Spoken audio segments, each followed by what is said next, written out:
الصلاة والسلام عليك يا سيدي يا خاتم النبيين وعلى آلك وأصحابك يا سيدي يا رحمة للعالمين. اللہ رب العزت کی حمد و ثنا اس کے پاک نبی علیہ السلام کی بارگاہ میں ہدیہ عقیدت پیش کرنے کے بعد قابل تکریم معزز سامعین و حاضرین، السلام علیکم ورحمۃ اللہ وبرکاتہ۔ برادران اسلام، اللہ رب العزت کا کروڑا شکر ہے کہ جس کی دی ہوئی توفیق سے میں اور آپ جمعۃ المبارک کی بابرکت گھڑیوں میں جمع ہیں۔ دعا ہے اللہ کریم ہم سب کی یہ حاضری اپنی بارگاہ میں قبول فرمائے، اور جو کلمات خیر ہم سنیں اللہ مجھے بھی اور آپ سب کو اس پر عمل کی توفیق عطا فرمائے۔ ماہ رجب المرجب ایک اشرا گزر چکا، دوسرے کا آغاز ہے،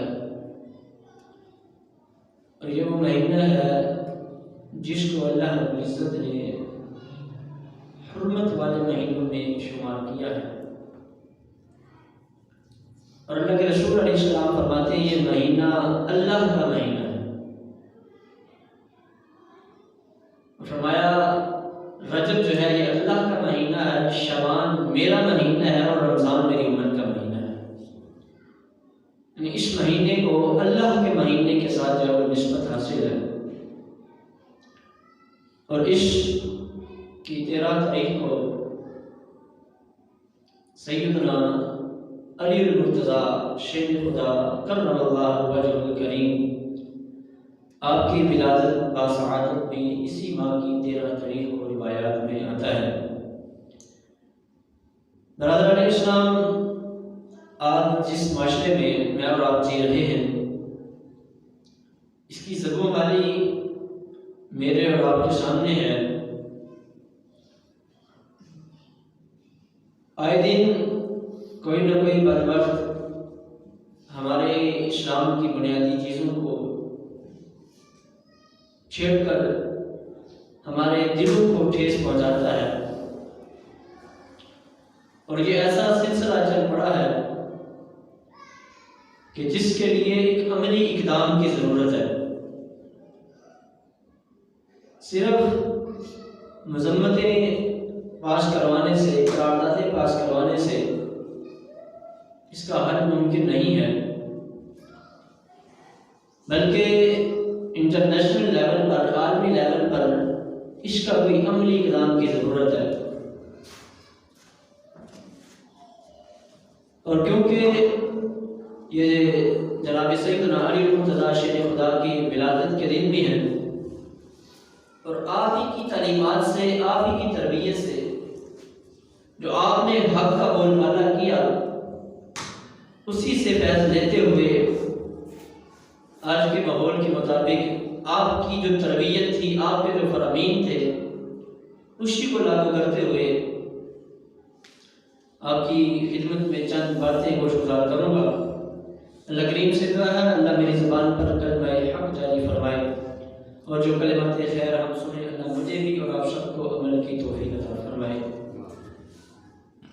جناب سیدنا علی المرتضیٰ شیر خدا رضی اللہ تعالیٰ عنہ دین اسلام کی نام اور شخصیت کا نام ہے، اور شخصیت ایسی کہ جن کے بارے میں اللہ کے رسول علیہ السلام نے فرمایا یہ میرا بھائی ہے،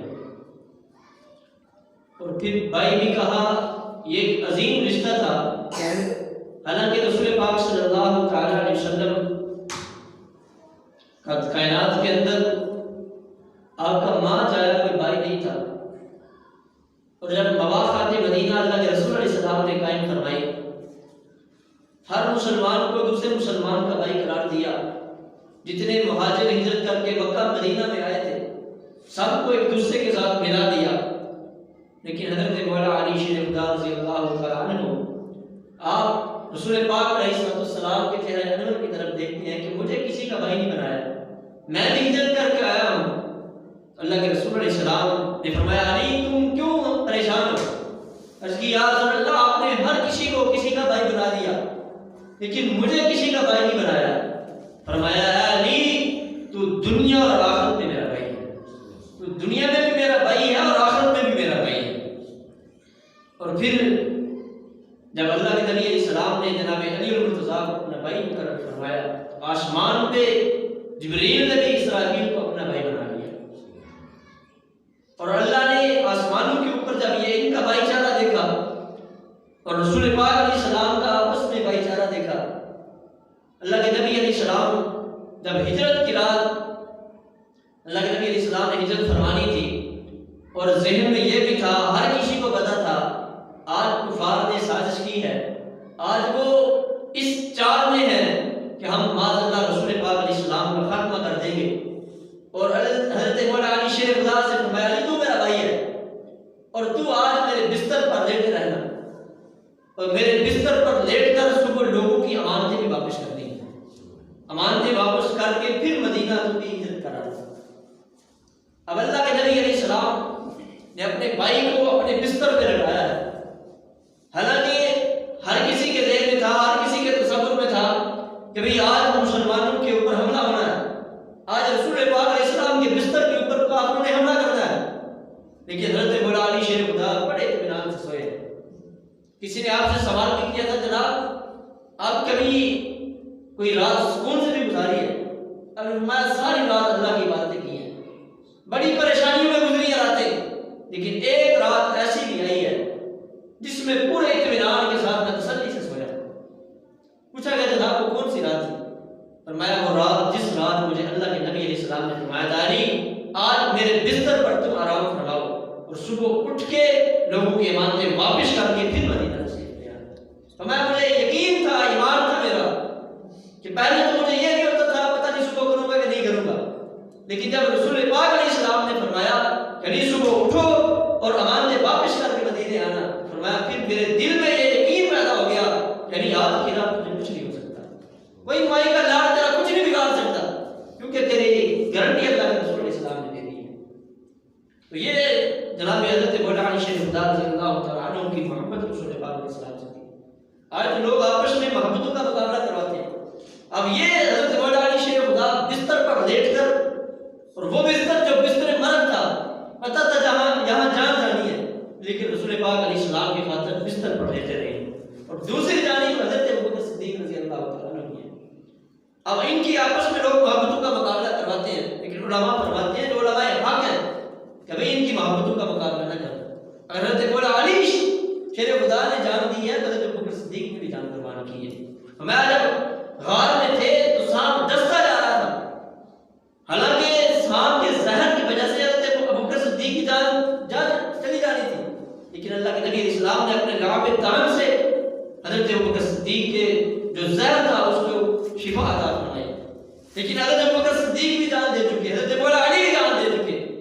علماء فرماتے ہیں، علماء حق فرماتے ہیں، نہ جان دینے میں ابوبکر پیچھے ہٹے ہیں، نہ جان دینے میں علی پیچھے ہٹے ہیں.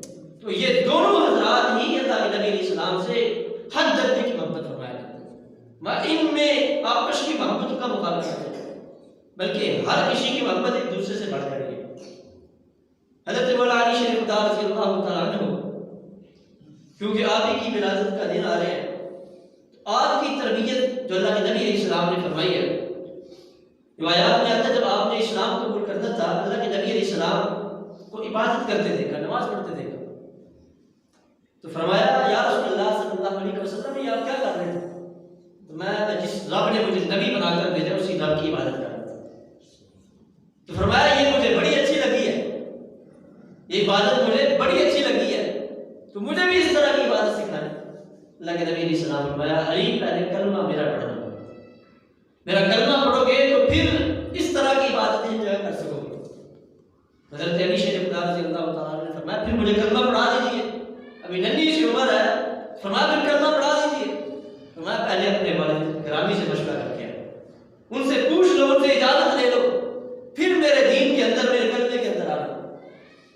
فرماتے ہیں میں اپنے والد گرامی سے مشورے کے لیے جب گیا تو مجھے حضرت سیدنا ابو طالب نے فرمایا بیٹے جتنی محبت محمد میں عبداللہ آپ سے کرتے ہیں یا جتنا بڑا وہ آپ کا کرتے ہیں اتنا بڑا کائنات کے اندر کوئی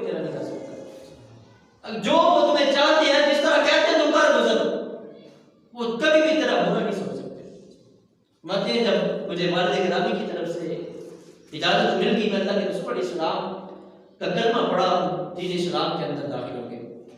یہاں لوگ کہتے ہیں کہ بھئی حضرت ابوبکر صدیق سے کلمہ پڑھنے میں حضرت علی پہلے، اور کچھ روایات میں یوں بھی ہے کہ حضرت علی پہلے مسلمان ہیں، اور کچھ روایات میں حضرت ابوبکر صدیق پہلے مسلمان ہیں۔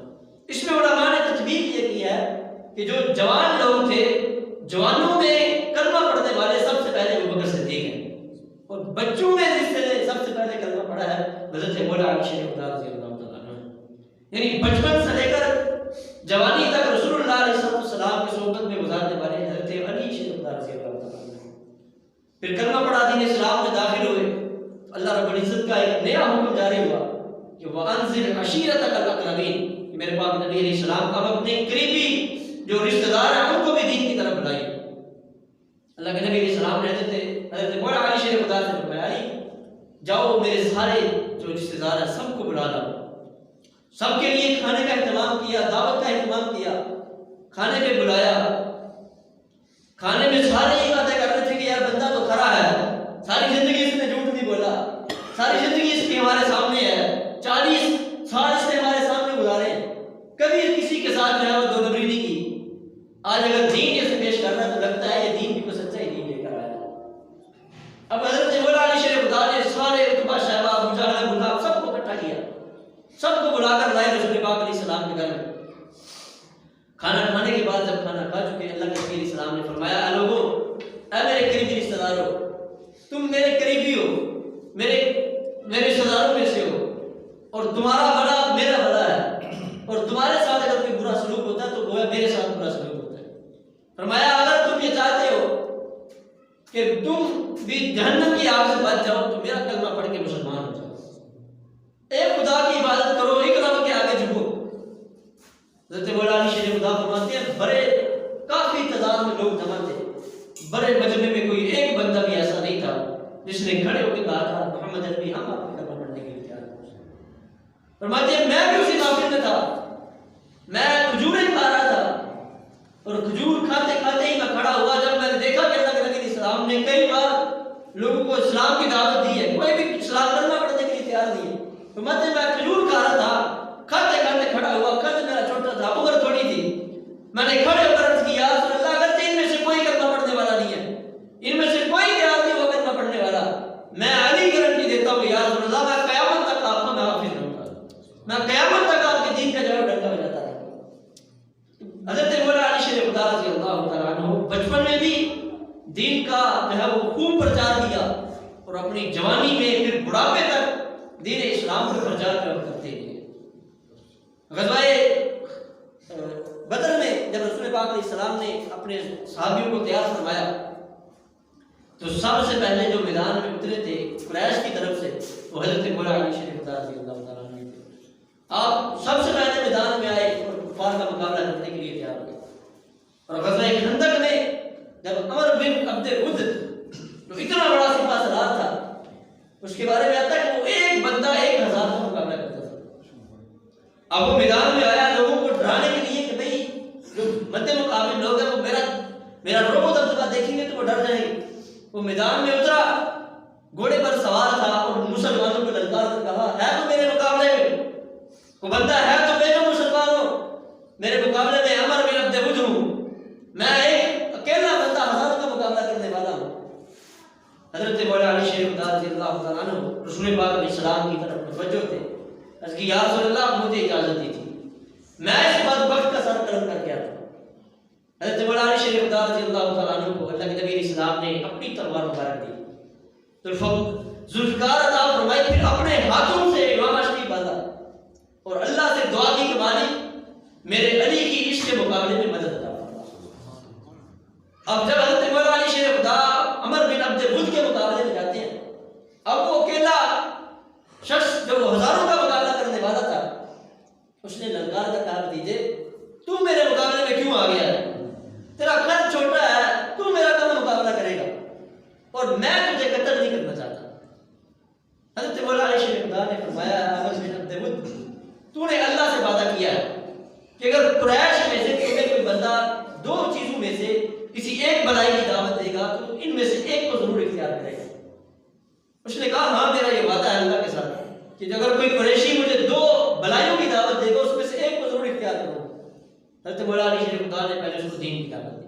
کہا میں بھی قریشی ہوں اور تمہیں یہ دعوت دیتا ہوں کہ بھئی اللہ کو بھی قبول کر دے, رسول اللہ کو قبول کر لیا, اسلام کے اندر داخل کر دے. وہ کہنے لگا مجھے ان تینوں کی کوئی حاجت نہیں.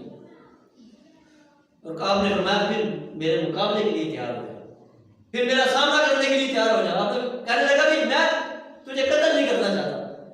آپ نے فرمایا تو مجھے نہیں قتل کرنا چاہتا لیکن میں تجھے قتل کرنا چاہتا ہوں. جب حضرت مولا علی شیر خدا نے اسے یہ الفاظ کہے کہ میں تجھے قتل کرنا چاہتا ہوں تو وہ غصے سے لال پیلا ہوا گھوڑے کے اوپر سوار تھا, گھوڑے سے نیچے اترا اور حضرت علی کا مقابلہ کرنے لگا. حضرت مولا علی شیر خدا رضی اللہ تعالیٰ عنہ نے چند ہی وار کے بعد اس کو جہنم واصل کر دیا. اور اللہ کے نبی علیہ السلام کے کانوں میں آواز گونجی, نعرہ تکبیر کی, اللہ اکبر کی صدائیں بلند ہوئی. اللہ کے نبی علیہ السلام نے فرمایا میرے علی نے کافر کو جہنم واصل کر دیا. فرمایا حضرت علی شیر خدا نے پہلے اسلام کی دعوت دی ہے, پہلے تبلیغ کی ہے ان کو کہ بھئی اسلام کے اندر آ جا, اسی کے اندر بڑا ہے. اگر اس میں سے کسی کو اختیار کر دے گا تو جو دنیا کے اندر بھی سرخرو ہوگا, قیامت کے دن بھی سرخرو ہوگا. لیکن یہاں اگر کوئی منکر بن گیا, ان کا اختیار نہ کیا ان دونوں میں سے, تو دنیا کے اندر بھی ذلیل ہوگا اور آخرت کے اندر بھی ذلیل ہوگا. تو اس نے انکار کیا تو جہنم کا ایندھن بن گیا. آج بھی جو لوگ اسلام کا مقابلہ کرنے کو جا رہے ہیں, جو اسلام کے مذاق اڑاتے ہیں, ان کو بھی زور حیدر کی ضرورت ہے. ان کے سامنے بھی کوئی ایسی تلوار ہو حضرت مولا علی شیر خدا علیہ السلام کی تربیت سے جاتا ہو. آج وہی تربیت یافتہ اگر لیڈر ہمارا ہو, اس کے سینے میں اللہ حضرت مولا علی شیر خدا کا پیار ہو, رسول اللہ کے دین کی محبت ہو, تو پھر ایسے کافروں کا جو ہے مقابلہ کر پائے. لیکن آج دیکھیں 50 سے زائد اسلامی ملک ہیں اور 2 بار قرآن کریم کو جلا دیا گیا ہے. ایک تو پچھلے ہفتے جو ہے وہ سویڈن کے اندر قرآن کریم کو جلایا گیا, اور اسی ویک 27 جنوری کو ڈنمارک کے اندر قرآن کریم کو دوبارہ جلایا گیا. صرف کس وجہ سے کہ یہ مسلمان ہیں, صرف نام کے مسلمان ہیں, یہ کر کچھ نہیں سکتے. اور 57 اسلامی ملک حکمران سارے مسلمان ہیں, اور عرب جن کی وجہ سے جو بھوکے پیاسے ہوتے بھی, جن کی حکومت پوری دنیا کے اندر تھی, جو بے سر و سامان تھے, تلواریں بھی نہیں ہوتی تھی, لیکن پھر بھی کافر ان کے نام سے ڈرتا تھا. آج وہی عرب چپ کر کے بیٹھے ہیں, کسی کے کان میں جوں تک نہیں رہیں گی کہ بھئی ہماری بنیادی چیزوں کا مذاق اڑایا جا رہا ہے.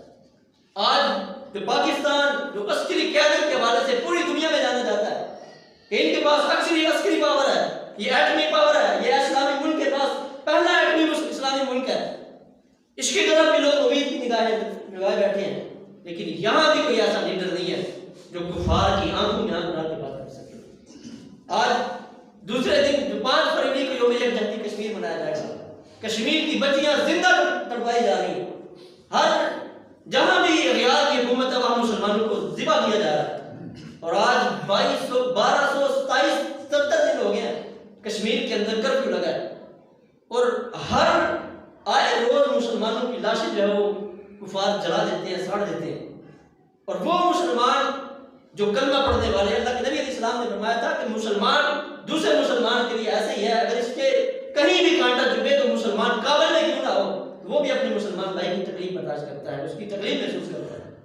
آج ہمارے سامنے سارا کچھ ہو رہا ہے, ہماری نظروں کے سامنے ہمارے بھائیوں کو ذبح کیا جا رہا ہے, ہماری بچوں کی عزتیں کمال کی جا رہی ہیں, لیکن ہمارے کسی حکمران کو, کسی اسلامی ملک کو یہ احساس تک نہیں ہو رہا کہ بھئی ہماری بچیاں جو ہمیں للکار رہی ہیں.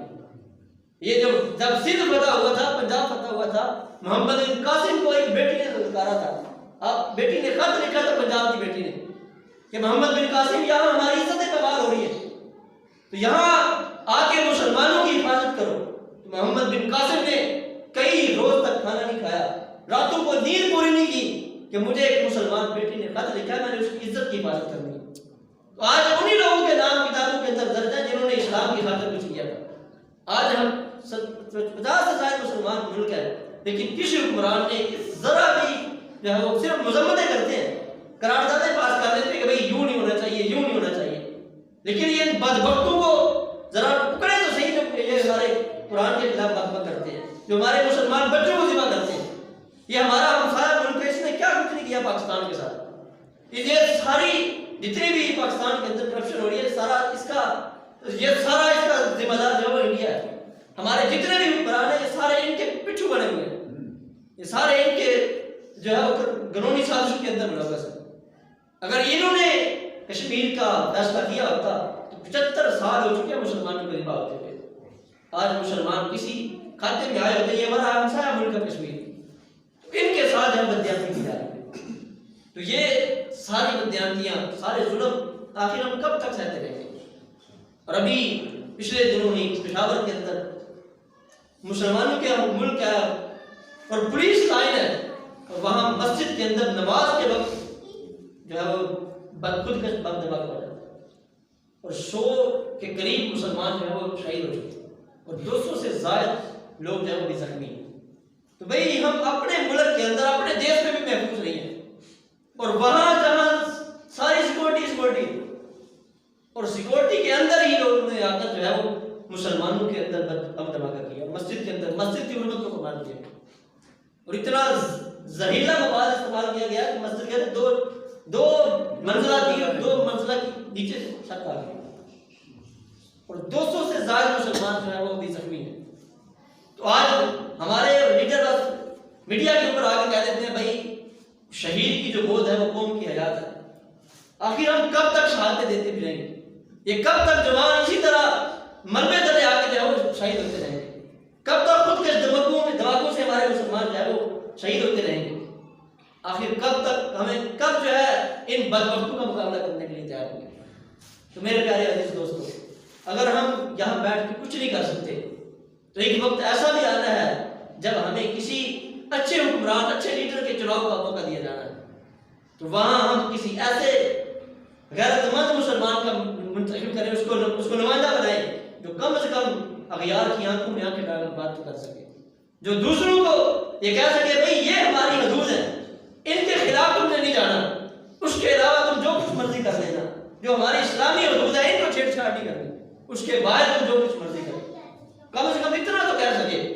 لیکن ہمارے جتنے بھی اقتدار میں بیٹھے لوگ ہیں، آپ 3-4 صوبوں کے اندر 3-4 لوگوں کی حکومت ہے، وہ سارے بے بس ہو کے بیٹھے ہیں، صرف کیا کہ ان کو باہر سے وہ چند سکے آ جاتے ہیں، وہ ان کے اوپر عیاشیاں کرتے پھر رہے ہیں۔ لیکن یاد رکھیں یہ چند دنوں کی عیاشی ہے، آخر اللہ کی عدالت میں پھر جواب دہ ہونا ہے۔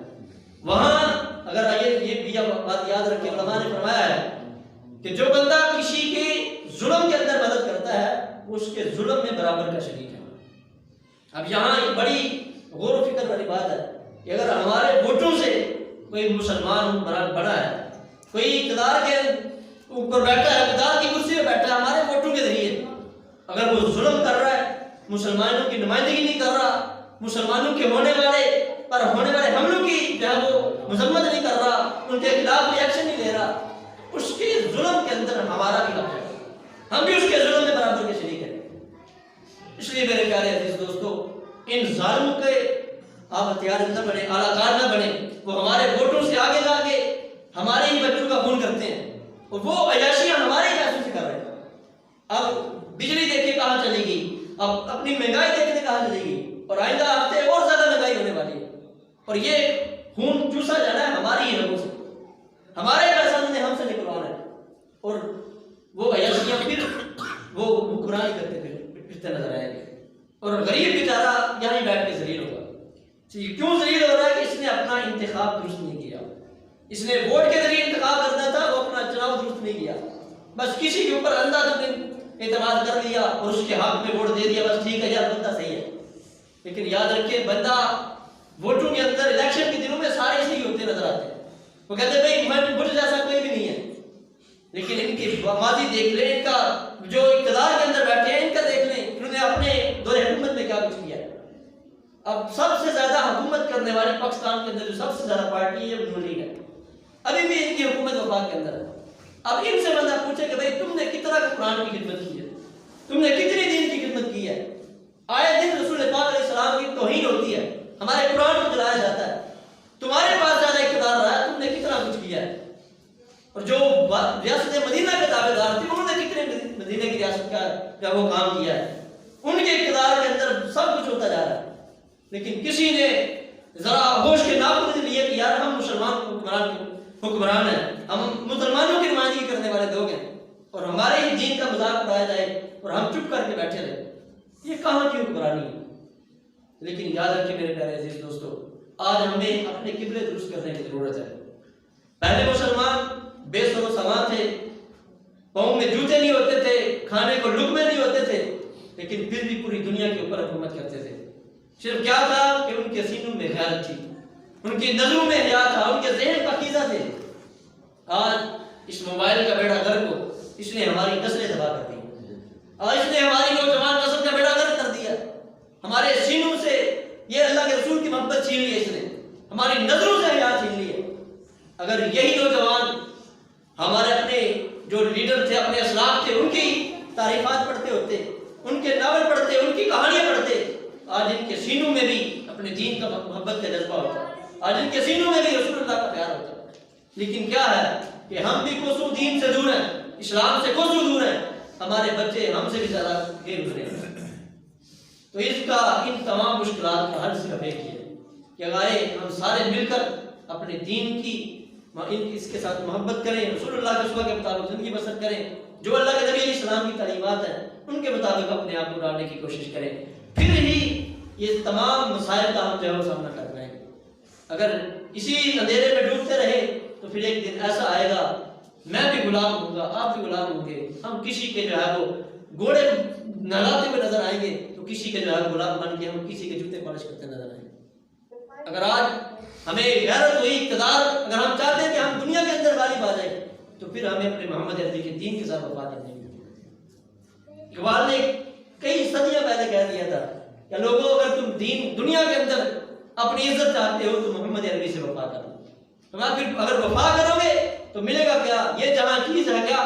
لوہ و قلم تیرے ہیں، پھر اپنے ہاتھ سے خود اپنی تقدیر لکھنا، تقدیر تو خود لکھتا جانا، جو تیری مرضی ہوگی تو کرتا جانا، بس شرط ایک ہے، محمد عربی سے وفا کرنا۔ آئیے میرے پیارے دوستو، کوشش کریں اپنا جو وقت گزر چکا وہ تو گزر چکا، جو آنے والی عمر ہے، جو آنے والے دن ہے، کوشش کریں اپنے نبی علیہ السلام سے سچی عقیدت و احترام کے ساتھ گزاریں تاکہ ہم دنیا کے اندر بھی سرخرو ہو سکیں اور آخرت کے اندر بھی ہم سرخرو ہو سکیں۔ اللہ کریم سے دعا اللہ تعالیٰ جو کہا سنا ہوتے بھی آپ سب کو عمل فرمائے۔